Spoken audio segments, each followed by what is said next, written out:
ನಮಸ್ಕಾರ ಸ್ಪರ್ಧಾ ಮಿತ್ರರೇ. ಇವತ್ತು ಒಂದು ವಿಶೇಷವಾದಂತ ಟಾಪಿಕ್ ತಂದೆ ನೋಡ್ರಿ. ಅದೇನಪ್ಪಾ ಅಂತಂದ್ರ ಜ್ಞಾನಪೀಠ ಪ್ರಶಸ್ತಿ ವಿಜೇತರು.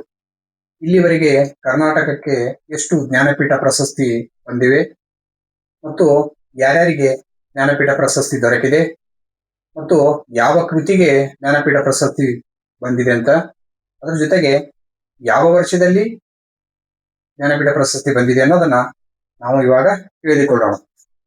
ಮೊದಲನೇದಾಗಿ ಕುವೆಂಪು. ಕುವೆಂಪು ಅವರು ಯಾವ ಕೃತಿಗೆ ಜ್ಞಾನಪೀಠ ಪ್ರಶಸ್ತಿ ಪಡೆದಾರಪ್ಪ ಅಂತಂದ್ರ ಶ್ರೀ ರಾಮಾಯಣ ದರ್ಶನ.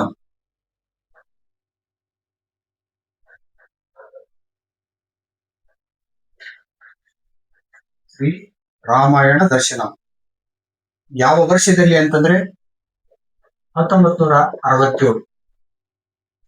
ಎರಡನೇದಾಗಿ ದ.ರಾ ಬೇಂದ್ರೆ.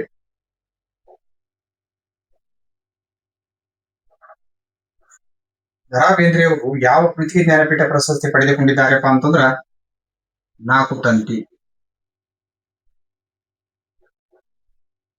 ಯಾವ ವರ್ಷ ಅಂತಂದ್ರ 1973.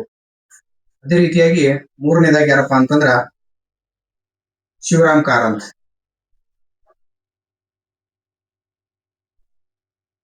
ಶಿವರಾಮ್ ಕಾರಂತ್ ಇವರು ಯಾವ ಕೃತಿಗೆ ಜ್ಞಾನಪೀಠ ಪ್ರಶಸ್ತಿ ಪಡೆದಾರಪ್ಪ ಅಂತಂದ್ರ ಮೂಕಜ್ಜಿಯ ಕನಸುಗಳು. ಮೂಕಜ್ಜಿಯ ಕನಸುಗಳು ಯಾವ ವರ್ಷದಲ್ಲಿ ಪಡೆದಾರಪ್ಪ ಅಂತಂದ್ರ 1977. ಅದೇ ರೀತಿಯಾಗಿ ನಾಲ್ಕನೇದು ಮಾಸ್ತಿ ವೆಂಕಟೇಶ್ ಅಯ್ಯಂಗಾರ್. ಮಾಸ್ತಿ ವೆಂಕಟೇಶ್ ಅಯ್ಯಂಗಾರ್ ಇವರು ಯಾವ ಕೃತಿಗೆ ಜ್ಞಾನಪೀಠ ಪ್ರಶಸ್ತಿ ಪಡೆದುಕೊಂಡಿದ್ದಾರಪ್ಪ ಅಂತಂದ್ರ ಚಿಕ್ಕವೀರ.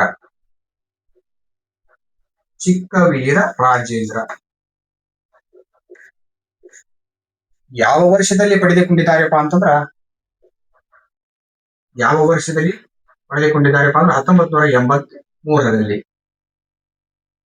ಆಮೇಲೆ ಐದನೇದಾಗಿ ಯಾರಪ್ಪ ಅಂತಂದ್ರ ಬೇಕ್ರು ಗೋಕಾಕ್ ಅವರು.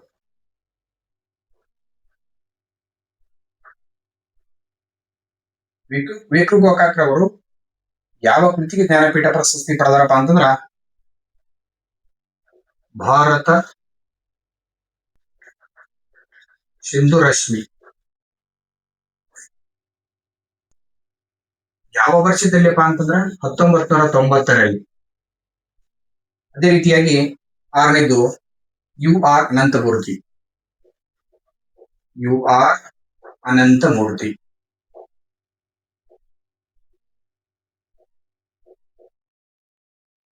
ಇವರು ಯಾವ ಕೃತಿಗೆ ಜ್ಞಾನಪೀಠ ಪ್ರಶಸ್ತಿ ಪಡೆದುಕೊಂಡಿದ್ದಾರಪ್ಪ ಅಂತಂದ್ರ ಸಮಗ್ರ ಸಾಹಿತ್ಯ.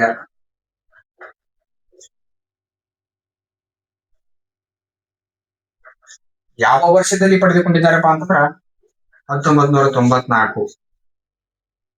ಅದೇ ರೀತಿಯಾಗಿ ಏಳನೇದವ್ರು ಯಾರಪ್ಪ ಅಂತಂದ್ರ ಗಿರೀಶ್ ಕಾರ್ನಾಡ್. ಗಿರೀಶ್ ಕಾರ್ನಾಡ್ ರವರು ಯಾವ ಕೃತಿಗೆ ಜ್ಞಾನಪೀಠ ಪ್ರಶಸ್ತಿ ಪಡೆದುಕೊಂಡಿದ್ದಾರಪ್ಪ ಅಂತಂದ್ರ ಇವರು ಸಹ ಸಮಗ್ರ ಸಾಹಿತ್ಯ.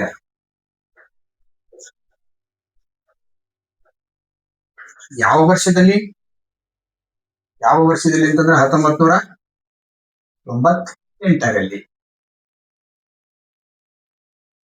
ಆಮೇಲೆ ಎಂಟನೇದಾಗಿ ಮತ್ತು ಕೊನೆಯದಾಗಿ ಯಾರು ಪಡೆದುಕೊಂಡಿದ್ದಾರಪ್ಪ ಅಂತಂದ್ರ ಚಂದ್ರಶೇಖರ್ ಕಂಬಾರ್.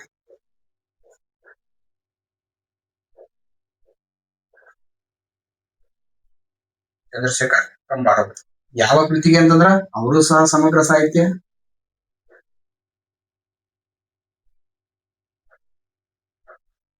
ಯಾವ ವರ್ಷ ಅಂತಂದ್ರೆ 2010. ಒಟ್ಟಾರೆ ಈಗ ನಮ್ಮ ಕರ್ನಾಟಕಕ್ಕೆ ಬಂದಂತ ಜ್ಞಾನಪೀಠ ಪ್ರಶಸ್ತಿಗಳ ಸಂಖ್ಯೆ ಎಷ್ಟಪ್ಪ ಅಂತಂದ್ರ 8. ಜ್ಞಾನಪೀಠ ಪ್ರಶಸ್ತಿ ಯಾವ ಕ್ಷೇತ್ರಕ್ಕೆ ಕೊಡ್ತಾರಪ್ಪ ಅಂತಂದ್ರ ಸಾಹಿತ್ಯ ಕ್ಷೇತ್ರದಲ್ಲಿ ಕೊಡ್ತಾರ. ಭಾರತದಲ್ಲಿ ಸಾಹಿತ್ಯ ಕ್ಷೇತ್ರಕ್ಕೆ ಕೊಡ್ತಕ್ಕಂಥ ಅತ್ಯುನ್ನತ ಪ್ರಶಸ್ತಿ ಯಾವ್ದಪ್ಪ ಅಂತಂದ್ರ ಅದು ಜ್ಞಾನಪೀಠ ಪ್ರಶಸ್ತಿ. ಆ ಜ್ಞಾನಪೀಠ ಪ್ರಶಸ್ತಿ ಪಡೆದಂತ ಕನ್ನಡಿಗರು ಎಷ್ಟೇನಪ್ಪ ಅಂತಂದ್ರ 8 ಜನ. ಹಿರಿಯರು ಒಂದು ಮಾತು ಹೇಳ್ತಾರ, ಏನಪ್ಪಾ ಅಂತಂದ್ರ